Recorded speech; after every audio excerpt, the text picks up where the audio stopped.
Hey guys, welcome back to my channel. My name is Jennifer and I'm an immigrant that lives in Sweden. I'm also a nurse and a mother. So on this channel I talk about everything life in Sweden, migrating to Sweden, and like how to cope in the Swedish society. So if this is something that sounds like fun to you, or if you want to know more about Sweden or migrate to Sweden, this is a channel for you. So just subscribe to this channel and like this video.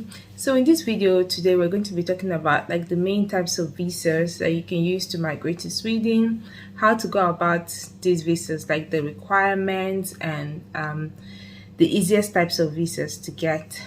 So like in recent time we know that like a lot of people are trying to migrate to like different parts of country, and a lot of countries are also trying to like get foreigners to move to their country to work and to increase their workforce. So a lot of new visas have been coming out, and we're going to talk about some that Sweden has also launched in this 2022. So there are three main types of visas to come to Sweden, or Sweden has like three major types of visas, and that is like the business visa, tourist visa, and the work permit visa. So those are like the three major visas to come to Sweden. But then like under these visas you have like some categories. Like we have the also study visa for students that want to come and study here in Sweden. So but like the newest visa that was launched like the 1st of June 2022, that visa is like a working permit, or the visa gives you like a working permit for highly qualified individual. Like what this means is just like for people that have gone to like that have done their masters or PhD, this visa gives you like permit, and this permit is usually between 3 to 9 months. The highest is like 9 months, but it's usually between the range of 3 to 9 months. It gives you permit to come to Sweden and then to look for a job or start up a business. So that's what this visa do, and anybody can basically apply for this visa. You do not need to have a job to get this visa. You just need to be like, the only requirement is that you've either graduated like, or you've done your masters or you've done your PhD. So if you've done any of those things, it doesn't matter the country you're coming from, anybody from any part of the world can apply for this visa. And then the visa gives you permit to come to Sweden to look for a job. So you can basically just search for this visa. If you get the visa, you come to Sweden, you look for a job. If you're not able to get a job, if you can start up a business, it doesn't have to be like any new type of business, because I know for some countries, for you to get that kind of visa, the idea you're bringing has to be like something that is new that nobody has thought of. But this visa doesn't have that kind of requirement. So like basically any business. So if you have enough funds or a little bit of funds and you just want to travel, so you can use this visa to come to Sweden, check out the market, like what can you invest in here, what can you do here.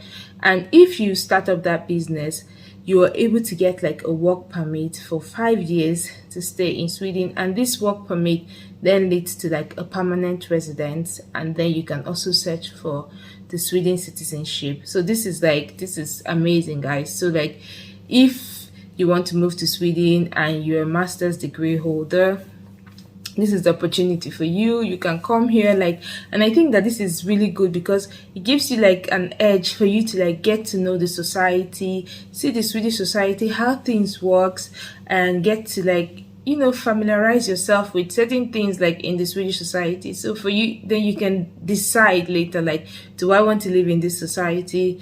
Do I want to like, is this society something that will favor me? So that is like, it's just amazing. So it's good if you're considering to move to Sweden and you meet up to this eligibility, or you meet up the requirements. So you can just consider that. That's also like another way. And then there's another visa that people don't really talk about much, and that's like the au pair visa. It's also like a work permit visa, but this is basically like for individuals that are from the age of 18 to 30. You can't be above 30, but like anything between 18 to 30, you can apply for this visa. So what this visa entails is just like, for individuals that want to get to know like the Swedish society. But for you to get this visa, you need to have like some kind of employment. So an au pair is someone that comes, like you work in the home of a couple or a person that has like kids, or you basically you work like a nanny, or you help them take care of the kids, or you take care of the house chores. So you can apply from any part of the world. It doesn't matter, like it doesn't have to be in Europe here. So any part of the world, Africa, Asia, you can apply as long as you have a family that is willing to take you in and allow you to come work for them. So this family will be like your employer. So they can give you a contract of 1 year. So you come, but the only requirement is that you have to be learning Swedish on the side. So you're allowed to work for this particular family for about 20 to 25 hours a week.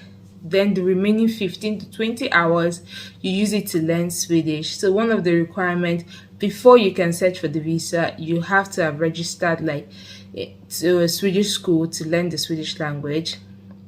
And then you don't have to be above 30. And then you have a valid passport. Like that's it. You can apply for this visa. Anybody can apply for this visa as long as you meet the requirement. And then you're good to go. You can come to Sweden. I've seen some people that have done it and it's worked for them. They've just gotten to know like the Swedish society, how things work and all of that. So even when they go back and then they feel like, oh, I want to move back to Sweden, or maybe when they are here, they see a better job, you can just change and get like change to another type of work permit, like if you find something better or something that you love to do.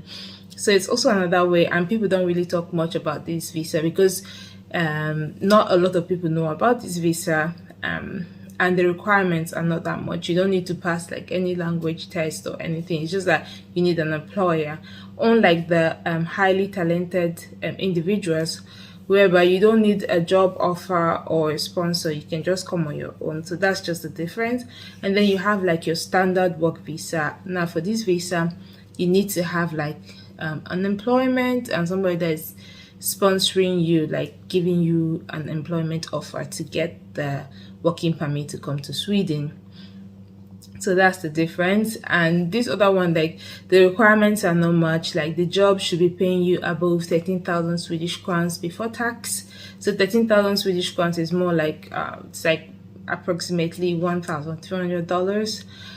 So if you can find a job that is paying you that amount, and then they're willing to give you the employment, yeah, you have a passport, that's it.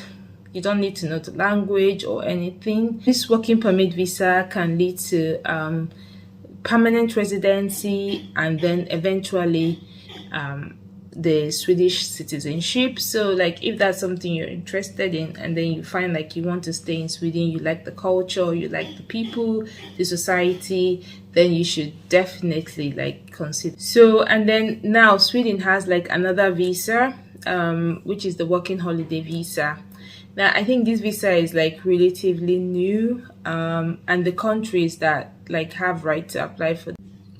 So to get this working holiday visa, you need to be a citizen of either New Zealand, Canada, Australia, Japan, South Korea, Hong Kong. So the visa is given to people between the age of 18 to 30, and you have the right to like come to Sweden for a year to work.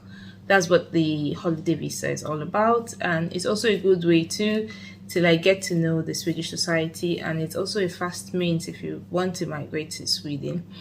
So yeah, so those are like the different types of visas that Sweden has right now. Of course there are more visas, I don't know, but these are the ones that I know of, and they're very common. So if you're like looking for a way to relocate to Sweden, or a faster means, and you don't want to go like through the school means, this is also another means for you. The school visa or the study visa is just like a standard visa. You have to get like admission in any school or university for you to be eligible for the school visa, and then you have to prove that you have funds to take care of yourself and pay your school fees for the why you're studying. So that's just what the that one is just like standard, like every other country. So but then these other ones that are, I think, are the easiest if you want to migrate. And I feel like this highly talented individual visa is like a game changer, and it's nice. It takes out the stress. It makes you relax because you can actually come without a job offer, and then you look around and then you say, okay, I like this place, or nah, I don't like this place, I don't think I want to live here, and then you can go back. So it's nice. So that's it for today, guys. If you've watched to this place, I say thank you. Don't forget to like and to subscribe to my channel. See you in the next one, guys. Bye.